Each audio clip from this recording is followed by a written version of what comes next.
what would you have to see to maybe change your perspective on uncertainty and think that this bull market could continue? Is there anything? Well, we run a lot of screens, and I couldn't really show it to you, but we run a lot of screens on a few hundred stocks, and we know when they get in the zone where we want to buy them. In other words, we're looking at what we think they can make the next 5 or 6 years.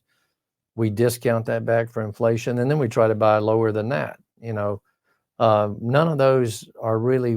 There's a few, not a lot though, that are in that zone where we would buy. It has nothing to do with the market. It's just that if you don't buy us, it's like real estate. You make your money when you buy it. Not, that's when you make your money. You got to buy right. And that's the way we are with stocks. And right now, there's just not many of those stocks that really hit the screens for us. By the way, we own a little bit left over, not a lot, but we own a little bit left over of Apple, Amazon, and Google, and Microsoft, but small pieces that we've owned those for many years, but we don't own a whole lot of them now because we keep selling them as they go to new highs, and we're almost out of a lot of that stuff.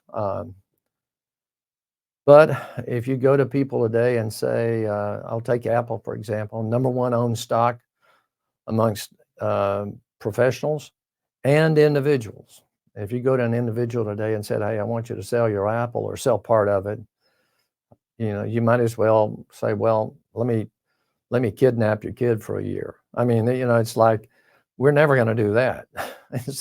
And I've seen that before too, by the way. And I remember Intel in that same period, late 99, early 2000, and they just thought, man, you got to own that Intel. Well, after a while, you probably wish you didn't own it.